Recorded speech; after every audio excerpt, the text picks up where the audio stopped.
I'm gonna be honest with you. I am not always the best at the very habits I suggest to my nutrition clients. The perfect example of this is snacking. I'm down with breakfast. Have a balanced breakfast every day. Lunch varies, but I know how to hone in on the nutrients I need. Dinner is solid. We've got a rotation, getting our veg and our protein and our high fiber carbs, but the snacks, well, as a dietitian, I know what I should do, but when I don't want to do what I ought to do, I often do the opposite. And I'm an all foods fit kind of dietitian, so I have no qualms with cookies or chips. Pretty sure every RD out there is concealing chocolate in their desk drawer. But while on the one hand, we have these snacks that are nutritionally ideal but don't necessarily appeal, on the other hand, the treats that we're drawn to eat don't often fit our goals or make us feel our best. So today, I'm going to suggest the imperfectly perfect snack. Well, hey there, I am Lorelei and I'm a registered dietitian nutritionist.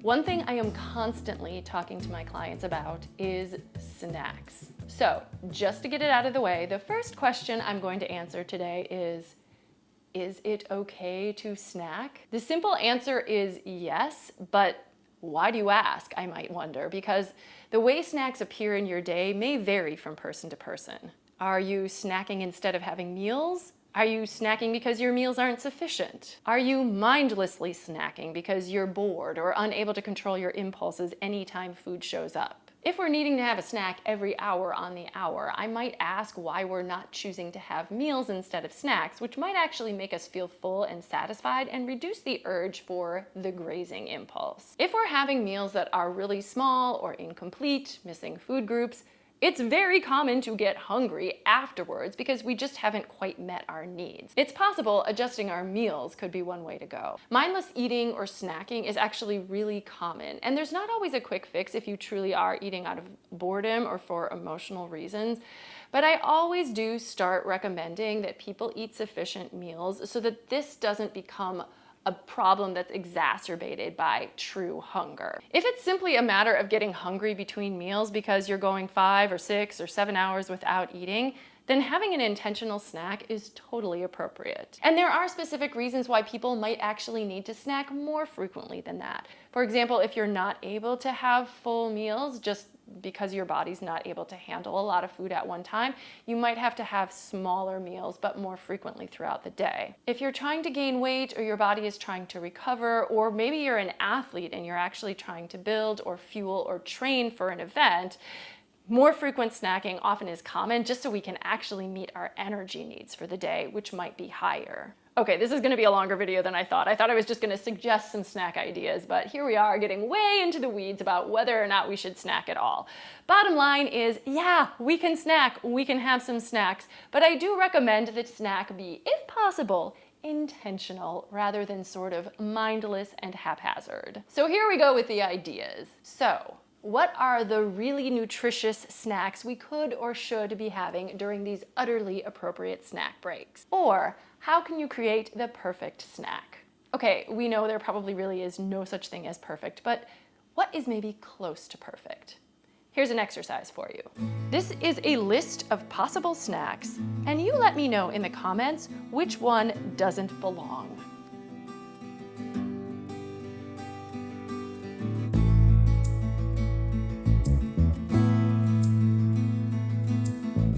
If you picked anything on this list, sorry, you are wrong.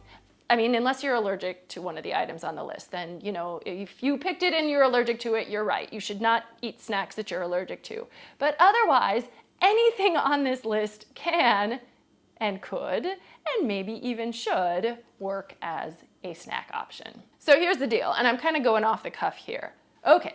So when I was back in the early days of trying to eat healthier and trying to do the right thing, I remember hearing things of like, well, you should just carry around some carrot and celery sticks with you. And then anytime you get a little bit hungry, just go ahead and munch on those. And that will, I don't know, solve all your problems. Well, I'm not saying that I wouldn't enjoy a celery stick every once in a while, but very infrequently. Is that going to be a satisfying snack to me? However, celery with peanut butter, sometimes that does sound good. Carrots with hummus or carrots with ranch, sure, I'm down for that. Now, that may at sometimes also feel a little insufficient in terms of meeting my snacking needs. So I do think we have this idea of like what this perfect and pristine and austere snack is meant to look like, and it's meant to look like as few calories as possible, right? It's meant to look like all protein and no carbs. These days, that's what people think these things are meant to look like. It's meant to look like low fat and low sugar and low calories. And honestly, what it ends up looking like is low satisfaction and low interest. So, and not to say that a rice cake can't be your friend every now and then, but forcing yourself to eat something that you're just not interested in, that's not going to satisfy you anyway, isn't probably going to do the trick in the long run. When I'm talking to my clients, I often do talk about pairing snacks from different food groups, and this is to promote satisfaction. So for example, something like cheese and crackers, where we have something that is a carbohydrate and something that is a protein and a fat. Those things just happen to go together really well. Hooray! Now, the thing with cheese and crackers is that it's not perfect. It's not perfect, right? Cheese is a source of saturated fat. Crackers may be a refined carbohydrate. So could we make it a little better? Absolutely. We could look at a whole grain cracker. So I don't know, I always do these like woven wheat crackers because they are a whole grain cracker. If possible, maybe try something like that. We also kind of want to be conscientious of what the portion size is for crackers because it's not a sleeve, it's not a box. Can we put the amount that we're meant to eat on a little plate? Cheese, same thing. A serving of cheese is 1 ounce. Not to say that we can't ever have more than that one serving in a meal or a snack, but if it is a snack and not an actual meal, we probably are looking to go with the smaller serving size. So sticking to about 1 ounce, which is about the amount that is a cheese stick, or, well, yeah, a cheese stick is a good example of that. But if you're slicing it off a block, cutting about 1 ounce. So if you've got, for example, if you have an 8-ounce block of cheese, like one of those little rectangles, about 1/8 of that. Cut it into slices and then use that with your small portion of crackers. I can't do this video without talking about Cheez-Its. I love me some Cheez-Its, and I know my clients do too because they often talk to me about them. And they come to me with shame in their hearts and souls about the fact that they are eating Cheez-Its. And I say, listen, if you love Cheez-Its, eat some Cheez-Its. Let's figure out how to use this. I don't know if it's imperfect. Yes, it is a refined carbohydrate. Yes, if we sit down with a box of Cheez-Its in front of the television set, we're probably going to eat more than we need. But if we want to include Cheez-Its in a snack, great. Here's how to do it. Portion out the amount of Cheez-Its maybe that's recommended on the box. It's about a handful. It doesn't have to be perfect. Here's what it looked like when I did it. Now, does that look satisfying? For me, it doesn't, because truly, although Cheez-Its are tasty, they're not super satiating. They don't have any protein in them. They don't have any fiber in them. So although they're tasty, they're not really gonna give us that kind of like satisfaction factor. So I would say, hey, can we pair this little serving of Cheez-Its with something like nuts? I love doing this thing where I like pick up one Cheez-It and I pick up like one almond and I eat them together. And somehow this combination, I find, try it, tell me what you think, is way more satisfying than just eating Cheez-Its. And I can enjoy just this small portion. Nutritionally speaking, it is more balanced because those nuts are adding a little fiber, a little protein, a little bit of fat, and the Cheez-Its are just adding joy. I don't think we should ignore joy as a component in our snacks. I truly don't. Edamame. I bought this bag of edamame thinking, oh, hey, edamame is a fun little snack because I know it's got some fiber in it. I know it's got some protein in it. And it's really hard to eat mindlessly because you have to like, if you get this stuff that's still in the pods, you have to like pick out the little beans from the pod. So it just takes a little longer to eat. So it can be kind of fun. I looked at the back of the package and the entire package is 1 serving. The entire package. So honestly, if you're like, hey, I am down for a good sized snack, you can have that whole bag of edamame, but like, is that really what I want to do? Probably not. So I would maybe make that pack of edamame and then have about half of it, and then for the joy factor, because edamame, I like it. I don't dislike it. I put it in meals all the time. I think it's a great source of protein, fiber, all of those good things. Soy benefits there for us. I'm gonna pair it with some chocolate. I just gotta be honest with you. Now, here's the deal. If I chose not to eat the edamame, I would probably have more chocolate. Whereas if I'm eating some of this edamame, which is like gonna fill me up and take my time and all of that, I probably can get away with eating like just one great piece of chocolate. So I've got the joy, I've got the fiber, I've got the protein. Is it perfect? No, but it is imperfectly perfect because there is balance, there is joy, there is nutrition, there is satisfaction factor up the wazoo. I think that's gonna be true of a lot of other snacks. Like, we wanna figure out like what we like and then how can we pair it. Another example of like a really great snack. We could have some plain Greek yogurt with some berries. Awesome. And if that is the thing that floats your boat, then absolutely have that snack. But if you are like, I am bored with this snack, go ahead and add a little flavoring to that. I love to add like a little spoonful of Nutella right on top of the yogurt. This snack, all of a sudden, it comes to life. And I honestly do think it is worth using some of our calories to make the foods that are really nutritiously beneficial for us taste that much better and make us want to eat them.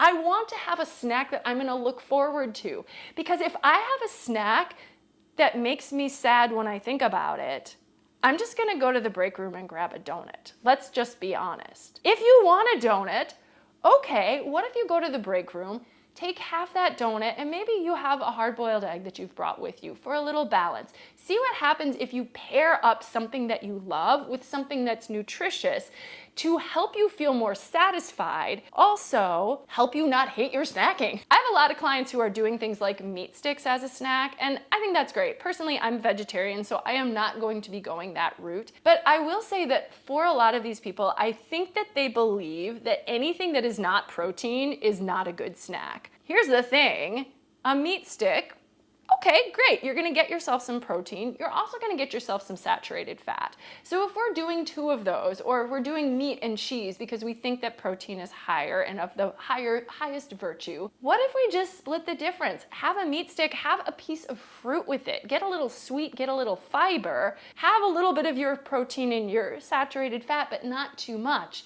I think that's a great balance. So looking for balance, that might for you look like choosing 2 food groups. It might look for you like choosing something you like and pairing it with something really nutritious.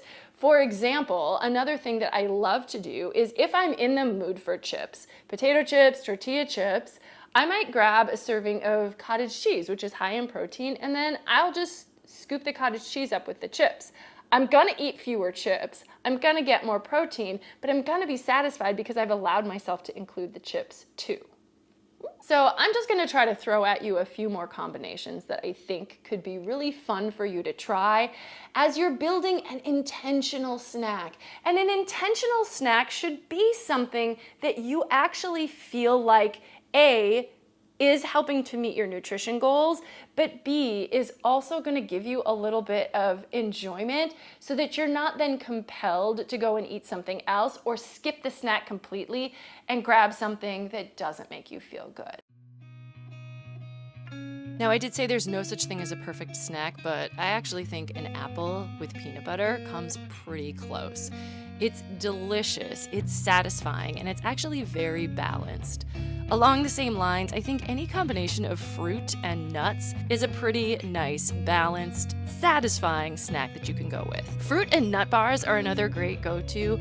Lara bars are sort of the brand name version of this, but they do have a knockoff version at Aldi, or seriously, you can make your own at home. If you've got a good food processor, dates, nuts, and then you can kind of zhuzh it any way that you like for little, energy balls that are pretty fun. What about something like whole wheat toast with peanut butter? I know this is a common breakfast, but can make a great snack. Or you could do whole wheat toast with hummus and some cucumber slices, which is pretty healthy. If you want to go a little more imperfectly perfect, what about just putting some Nutella and maybe some banana slices on that whole wheat toast?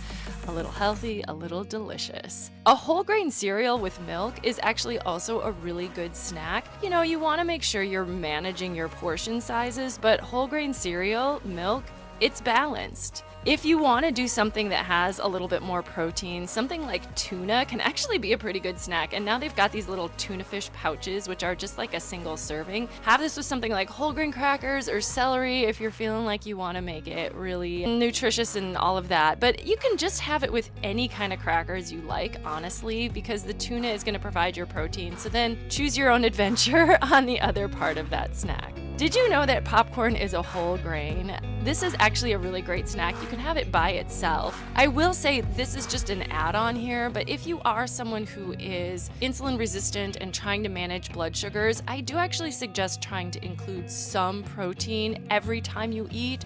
So maybe if you're having popcorn, you do want to have something with a little bit of protein, whether it's a handful of nuts or a cheese stick or something like that alongside it.